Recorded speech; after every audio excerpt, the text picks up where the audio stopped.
during your pre-trip, you are going to start with your external lights. The examiner will follow you on the bus. They will sit down. As soon as they get set down, ask them if they can step outside of the bus so you can do your external lights. You're going to go to the front of the bus first. They're going to give you a thumbs up for every light that you indicate.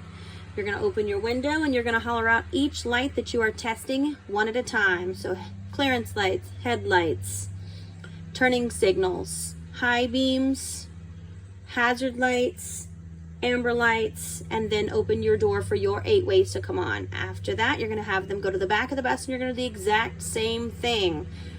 So clearance lights, tail lights, brake lights, turning signals left and right, hazards, ambers, and open your door for your 8 ways.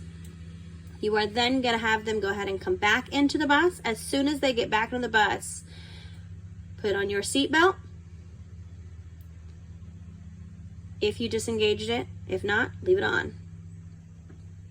You're going to tell them that you are going to start your brake leak test, your air brake test. And what you're going to do is you're going to put your key in, turn it to run. You are going to be looking for the wait to start indicator to come on and then go off, as well as your ABS light to come on and then go off. Then you can start your bus. Okay, I'm doing that now. Into the run position. Wait to start has went on and off, as well as the ABS light has came on and then went off. Now you can start your bus, so that way you can build air pressure in your primary tank and your secondary tank. You want to let that pressure build to between 120 and 140 and listen for your pop off.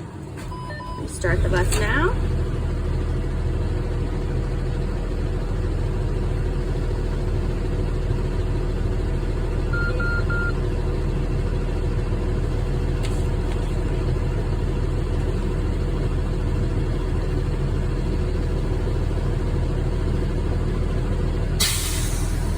This bus popped off at about 140.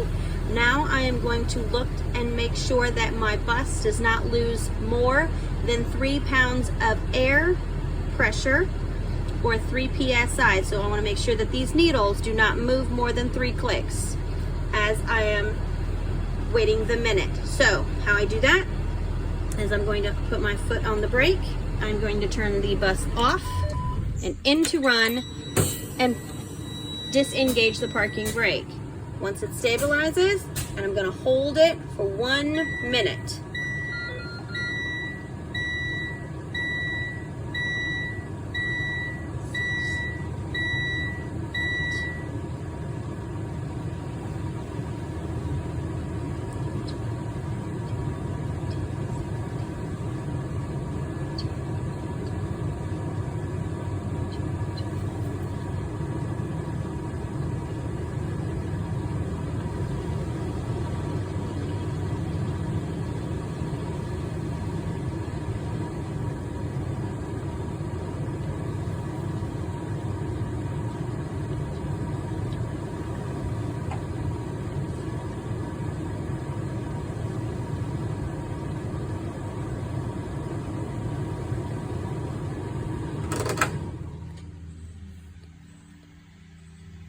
All right, I have held it for 1 minute or 60 seconds. My needle did not move at all, which means I did not lose more than 3 psi's. I'm going to begin pumping the brakes. And what I'm looking for now is for my needle to get between 60 and 75 and for my buzzer and light to come on. Then I'm going to continue pumping until my emergency parking brake re-engages, and that should be between 35 and 20. So I'm going to start fanning now. Okay. All right, so at about 75, my light and buzzer came on.